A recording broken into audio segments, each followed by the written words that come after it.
Hey guys, this is Preeti. Welcome back to my channel. Guys, आज हम बात करने वाले हैं स्क्रीम सीरीज की फाइनल पार्ट स्क्रीम 4 के बारे में, जो 2011 में रिलीज हुई थी। दो इसके बाद भी 2022 में स्क्रीम 5 रिलीज होने वाली है, बट फॉर नाउ स्क्रीम 4 के साथ ही स्क्रीम सीरीज एंड हो जाती है। तो इस सीरीज के बाकी फिल्म्स की तरह इस फिल्म को भी वेस क्रेवन ने ही डायरेक्ट किया है। IMDb रेटिंग है 6.1 आउट ऑफ 10। रॉटेन टोमेटोज पर इसका स्कोर है 60% और 90% गूगल यूजर ने इसे लाइक किया है। ये फिल्म शुरू होती है दो हाई स्कूल स्टूडेंट्स शेरी और ट्रूडी के साथ। वो लोग आपस में हॉरर मूवीज को लेकर बात कर रहे थे। इतने में उन्हें कॉल करता है the real devil, the ghost face killer, जिसे हम बहुत ही इजीली पहचान पाते हैं उसके आवाज से। वो इन दोनों लड़कियों को वही सवाल करता है, उन्हें स्टॉक करता है और फाइनली उनके घर जाकर उनका गला काटकर अपना काम पूरा करता है। लेकिन ये भयानक हादसा किसी भी न्यूज़पेपर का हेडलाइन नहीं बनता, क्योंकि ये कोई रियल इंसिडेंट था ही नहीं। ये तो स्टेप 6 का ओपनिंग है, जिसे उर्सबोरो मैसेकर के ऊपर बनाई गई थी, जिसे देख रहे थे रैचल और क्लोई। मगर रैचल को ये फिल्म बिल्कुल भी पसंद नहीं आती। कोई भी नयापन नहीं है, सो बोरिंग। क्लोई उसे समझाने की बहुत कोशिश करती है, मगर जब वो नहीं मानती तो वो एक चाकू लेकर अपने दोस्त के पेट में घुसा देती है। वो बिल्कुल श्योर है, ऐसी सरप्राइज उसने एक्सपेक्ट की ही नहीं होगी। अभी वो रैचल के बेजान शरीर के पास बैठकर बिल्कुल आराम से अपनी फेवरेट मूवी देखने लगती है। और ये था स्टेप 7 का ओपनिंग सीन, जिसे एंजॉय कर रहे थे जेनी और मार्नी। ये लोग उर्सबोरो में ही रहते हैं। भले ही मार्नी को ये फिल्म उतनी पसंद नहीं है, क्योंकि ये उनके शहर के बारे में ही है, मगर जेनी ये सब बहुत थ्रिलिंग लगता है उसे। तो अपने दोस्त को और ज्यादा डराने के लिए वो उसे अपने मोबाइल से घर के लैंडलाइन में कॉल करती है। एंड थैंक्स टू टेक्नोलॉजी, अभी तो वॉइस चेंजिंग ऐप हर किसी के फोन में अवेलेबल है। बेचारी मार्नी सच में डर जाती है, लेकिन शायद अभी जेनी की बारी थी। मार्नी अचानक से फोन काट देने की वजह से जेनी नीचे जाती है चेक करने, और उसे अपने दोस्त की लाश मिलती है और एक कॉल भी। वो समझ जाती है ये कोई प्रैंक नहीं है, वो खूनी सच में लौट चुका है। तो वो गैराज से निकलने की कोशिश करती है, लेकिन ये खूनी पहले उसे चाकू से जख्मी करता है, उसके बाद गैराज डोर के नीचे कुचल कर मार डालता है। और ये कोई फिल्म नहीं थी, ये रियलिटी है। शायद कोई 2011 में उर्सबोरो मैसेकर को रिपीट करने की कोशिश कर रहा है। शायद कोई नहीं चाहता ये शहर अपने अतीत को भुला दे। हमें पता चलता है अभी इस शहर का शेरिफ है ड्यूई। वो अपने पूरे टीम के साथ इस डबल मर्डर केस को सॉल्व करने में लग जाता है, मगर जेनी का फोन मिसिंग था। उसके नंबर को ट्रैक करके ड्यूई पहुंच जाता है एक बुक स्टोर में, जिसके सामने एक गाड़ी के ट्रंक में ये फोन मिलता है, साथ में बहुत सारा खून लगा हुआ सिडनी की किताब। यस, ये वही सिडनी है, सिडनी प्रेस्कॉट, जो अभी एक राइटर है। अपने एक्सपीरियंस के बेस्ट पर उसने किताब लिखी है, और उसी किताब के साइनिंग टूर में वो 10 साल बाद उर्सबोरो वापस आई है। उसे लगा था पास्ट इज पास्ट, अभी वो सेफ है, लेकिन अभी उसके गाड़ी से ये सब मिलना एक क्लियर हिंट था कि अभी भी उसके जान को खतरा है।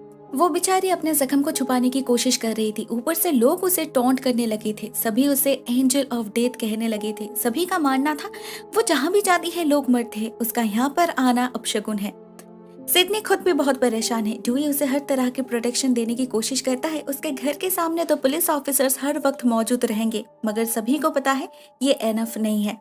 सिडनी यहाँ पर अपने मौसी केट के घर में रह रही है। And the most scary part is Sydney की कजिन जिल और उसके एक दोस्त ओलिविया को भी आज सुबह ही घोस्ट फेस किलर का वार्निंग कॉल आया था। तो पूरा चांस है वो लोग नेक्स्ट विक्टिम हो सकते हैं।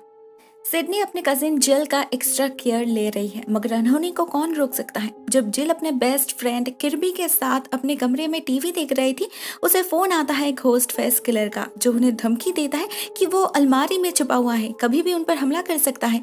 जब जिल और किर्बी अपने अलमारी को चेक करने में बिजी हो गए, ठीक उसी वक्त ये खूनी उनके सामने वाले घर में ओलिविया पर हमला करके ब्रूटली उसका मर्डर करता है।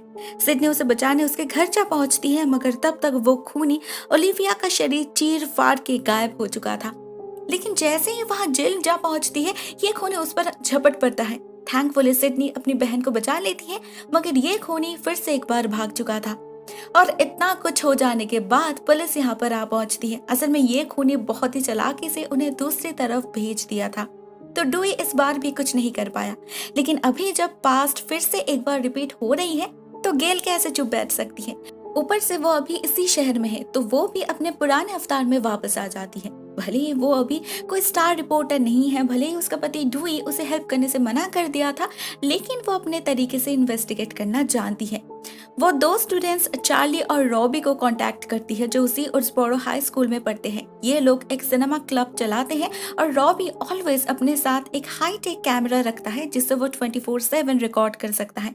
गेल उनसे ही अपनी टीम बनाने की कोशिश करती है। उनके कहने पर सिडनी को लेकर उनके एक मीटिंग में शामिल भी होती है। शायद ये यंगस्टर्स को एक क्लू दे पाए क्योंकि अभी जमाना इनका ही है, मगर इन लोगों को तो सिर्फ अपने वेबसाइट का टीआरपी बढ़ाना था। सिर्फ एक ही आइडिया गेल को इनसे मिलती है। इन यंगस्टर्स का कहना था ये सब कुछ पास्ट का रिमेक है, लेकिन इस जमाने का खूनी टेक्नोलॉजी का इस्तेमाल जरूर करेगा। हो ना हो वो जरूर इन मर्डर्स का वीडियो बना रहा है जो बिल्कुल ठीक समय वो अपलोड करेगा। अब ये खूनी क्या करना चाहता है ये तो नहीं पता, लेकिन सिडनी को पता चलता है उसकी पब्लिशिस्ट रेबेका इस सिचुएशन में भी अपने बिजनेस के बारे में ही सोच रही है। वो बिल्कुल श्योर है उर्सबोरो के इतिहास में फिर से एक नया मैसेकर जुड़ने वाला है, तो वो सबसे पहले सिडनी को इन मर्डर्स को लेकर एक नई कहानी लिखने के लिए बुक करती है, जिसे सिडनी इनकार करती है। रेबेका तो बहुत नाराज हो जाती है, लेकिन उसे क्या पता बहुत जल्द वो खुद भी एक कहानी बनने जा रही थी। हम देखते हैं वो सिडनी से मिलने के बाद जब पार्किंग लॉट में जहाँ पहुंचती है तो ये खूनी उसे कॉल करता है, डराता है, धमकाता है और फाइनली उसका खून करके उसके लाश को छत से नीचे फेंक देता है। लगता है इस खूनी को अपने शिकार को डराना, उसके चेहरे पर वो हेल्पलेसनेस देखना बहुत ज्यादा पसंद है। इसी में तो मजा मिलता है इस साइको को। लेकिन कोई और भी है जो इस साइको की तरह सोच सकती है, वो है गेल। उसने पहले भी अपने इंट्यूशन के दम पर कई सारे केसेस सॉल्व कर चुकी है और अभी जब उसे पता चला सिनेमा क्लब एक मूवी मैराथन अरेंज कर रही है जिसमें स्टैप सीरीज की सारी फिल्म्स दिखाई जाएगी, तो उसे ऐसा फील होने लगता है कि यहाँ पर जरूर कुछ घोटाला होने वाला है। तो वो कुछ पोर्टेबल कैमरास लेकर पहुंच जाती है उस फार्म हाउस में। हम देखते हैं यहाँ पर रॉबी, चार्ली, किर्बी के साथ उस क्लब के सारे मेंबर्स प्रेजेंट है। गेल चोरी छुपे घर के अंदर जाकर चारों तरफ कैमरास रखकर गाड़ी में वापस आ जाती है, लेकिन जैसे ही वो मॉनिटर पे देखती है उसे पता चलता है कोई उसके कैमरास को कवर कर रहा है। एक कैमरा में गेल उस शख्स का चेहरा भी देख पाती है। ये कोई और नहीं, वही घोस्ट फेस किलर था। गेल उसी वक्त डुई को अपने लोकेशन के बारे में इन्फॉर्म करती है और खुद उन कैमरास को रीइंस्टॉल करने जाती है, लेकिन अंदर उसे अपने कैमरा के सामने एक दूसरा वेब कैम दिखता है। जैसे ही गेल उसे पास से देखने जाती है ये खूनी उस पर हमला कर देता है। गेल भी फाइट बैक करती है। तब तक फिल्म्स शुरू हो चुकी थी तो गेल की आवाज किसी के कानों तक नहीं पहुंच पाती। ये खूनी गेल को शोल्डर पे स्टैब करके जख्मी कर देता है। शायद इसके बाद जान से भी मारने वाला था, लेकिन उसे मौका ही नहीं मिलता। डुई आकर अपने पत्नी को बचा लेता है। गेल की हालत सीरियस थी, उसे हॉस्पिटलाइज्ड की जाती है। एक खूनी खुलेआम शहर में घूम रहा है, एक के बाद एक खून हो रहा है, मतलब सिचुएशन आउट ऑफ कंट्रोल हो चुका था। लेकिन एक बात डुई और गेल दोनों ही समझ चुके थे कि ये खूनी एक न्यू एज किलर है जो खून करने के साथ साथ फेमस भी होना चाहता है, और इस बार वो खुद ही अपने मर्डर्स के ऊपर फिल्म बना रहा है। और इस मूवी का अगला टारगेट होने वाली थी सिडनी की अपनी फैमिली, यानी कि केट एंड जिल। ये खूनी सबसे पहले घर के सामने वो दो जो पुलिस ऑफिसर्स थे उन्हें बेरहमी से खून करके अपना रास्ता साफ करता है। उसके बाद सिडनी को कॉल करके वार्न करता है। सिडनी जब जिल को ढूंढने जाती है तो उसे पता चलता है जिल किर्बी के घर जा चुकी है और केट शॉपिंग करने बाहर गई थी, बस अभी अभी वापस लौटी है। तो उसे लेकर सिडनी घर से भागने की कोशिश करती है, मगर ये खूनी केट के नेक पर स्टैब करके उसे मार डालता है। तो सिडनी को अकेले ही जाना पड़ता है किर्बी के घर। उधर उस घर में हम देखते हैं किर्बी, जिल, रॉबी, चार्ली और जिल का बॉयफ्रेंड ट्रेवर इकट्ठे हुए हैं। गेल के वजह से उनका मूवी मैराथन तो बर्बाद हो गया, तो अभी वो लोग यहाँ पर ही एंजॉय करने वाले हैं। हम देखते हैं रॉबी फ्री का दारू पीकर बिल्कुल हिल चुका है और वो उसी हालत में इस घर को एक्सप्लोर करने निकल पड़ता है और घोस्ट फेस किलर का शिकार बन जाता है। घर के अंदर बाकी लोग एक साथ ही थे, लेकिन अचानक से ही ट्रेवर और चार्ली कहीं गुम हो जाते हैं। जब सिडनी इस घर के दरवाजे पर नॉक करती है तब किर्बी और जिल दरवाजा खोलते हैं। सिडनी उन्हें वार्न कर पाए इससे पहले ये खूनी उन पर हमला कर देता है। सिडनी जिल को ऊपर के कमरे में बेड के नीचे छुपा के खुद इस खूनी के सामने आ जाती है।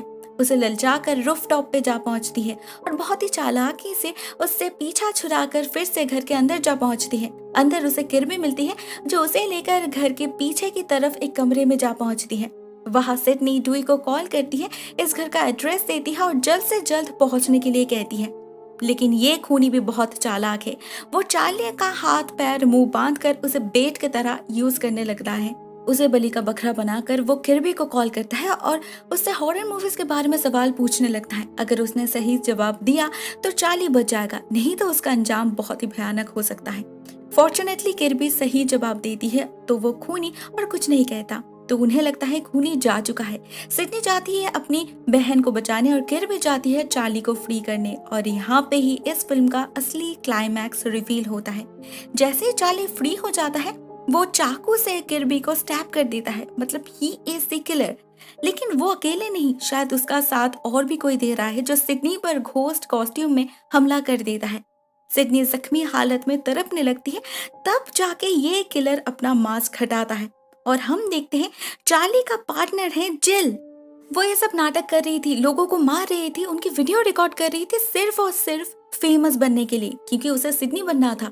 उसने बचपन से ही अपने फैमिली में सभी से उसके बारे में सुना है। वो कितनी ब्रेव है, कैसे तीन बार ऐसे साइको को मार के सोल सर्वाइवर बनी है, तो उसे भी सिडनी की तरह सोल सर्वाइवर का रेपुटेशन चाहिए था। इसीलिए उसने चार्ली की मदद ली। चार्ली को लगा था वो भी इस प्लान का एक हिस्सा है, उसे भी फेम मिलेगा, मगर जेल का प्लान कुछ और था। वो चार्ली को स्टैब करके मार डालती है। उसका काम पूरा हो चुका है, उसने ट्रेवर को भी बंदी बनाई है। अभी उसे मार के वो सब कुछ इस तरह से सजाने लगती है कि ट्रेवर ही वो खूनी है। एग्जैक्टली जैसे बिली ने सिडनी को धोखा दिया था, इस बार भी वैसा ही होने वाला है। ट्रेवर बन जाएगा बिली और चार्ली स्टू। अब जबकि ये कहानी पहले एक बार हो चुकी है, तो ये कहानी अभी के लिए एब्सोल्युटली बिलीवेबल है। तो अकॉर्डिंग टू द प्लान जिल सिडनी को एक के बाद एक स्टैब करके मार डालती है और ट्रेवर को भी शूट कर देती है। इसके बाद खुद को दीवार टेबल पर पटक पटक के जख्मी करती है। ट्रेवर के नाखूनों से गाल पे स्क्रैच करती है और चाकू से शोल्डर पे स्टैब करके वो चाकू ट्रेवर के पास फेंक देती है और खुद जमीन पर लेट जाती है, बिल्कुल एक हेल्पलेस विक्टिम की तरह। फाइनली पुलिस आती है, उसे हॉस्पिटलाइज की जाती है जैसे वो चाहती थी। सभी न्यूज चैनल्स पर वो छा जाती है, सभी उसकी तारीफ कर रहे थे। She is the new star after Sydney Prescott. Hospital में जिल से मिलने जाता है डुई और उससे जिल को पता चलता है कि उसका प्लान फ्लॉप हो चुका है, क्योंकि सिडनी अभी भी जिंदा है। और उसके बातों से डुई को भी अंदाजा हो जाता है कि दाल में कुछ काला जरूर है, नहीं तो उसे कैसे पता हो सकता है गेल के शोल्डर पे जख्म है। ये तो सिर्फ डुई, डॉक्टर्स, गेल खुद और खूनी को पता हो सकता है। इसमें से लास्ट ऑप्शन का ही पॉसिबिलिटी ज्यादा है। तो जैसे ही जिल अपना अधूरा काम पूरा करने जाती है, डुई उसे रोकता है, मगर वो बहुत ही इजीली डुई को एक पैन से मार के बेहोश कर देती है। इसके बाद सिडनी को फिर से जख्मी करके वो उसका गला घोटने लगता है, मगर इस बार गेल और एक पुलिस ऑफिसर आकर उसे रोकते हैं। जेल ऑफिसर को शूट कर देती है और गेल को भी मारने वाली थी। ठीक उसी वक्त घायल सिडनी उसे शॉक देकर बेहोश कर देती है। सब कुछ अंडर कंट्रोल था, लेकिन हर बार की तरह इस बार भी विलेन मतलब जेल वापस आती है उन पर हमला करने, मगर इस बार भी सिडनी ही उसे शूट करती है। दी एंड। बेचारी जेल, उसे फेम तो मिलता है मगर विलेन का, हीरो का नहीं। और सिडनी, गेल और ड्यूई फिर से एक बार बच गए थे thanks to Sydney. She is the true survivor, the real fighter. So guys, Scream series यहाँ पर ही एंड होती है। मुझे personally third and fourth part ज्यादा पसंद आए। आप लोगों को कौन सी पसंद आई कमेंट सेक्शन में मुझे जरूर बताना। फोर्थ पार्ट में मतलब थर्ड एंड फोर्थ पार्ट में दोनों में ही थीम सेम है, विलेन को फेम चाहिए था। लेकिन एक ही बात मुझे सबसे ज्यादा फनी लगी, वो ये है कि हर बार सिडनी कैसे बच जाती है। मतलब वो कोई सुपर हीरो तो है नहीं, फिर भी it's quite funny and unrealistic. Still it's for entertainment. तो कहानी जैसी भी हो हमें एंटरटेन करती है और इसी में इसकी सक्सेस है। गाइस, मैं इस वीडियो को यहाँ पर ही एंड करती हूँ। Thank you so much for watching this video. बहुत जल्द आपसे मिलते हैं एक नए स्टोरी के साथ। तब तक के लिए टाटा।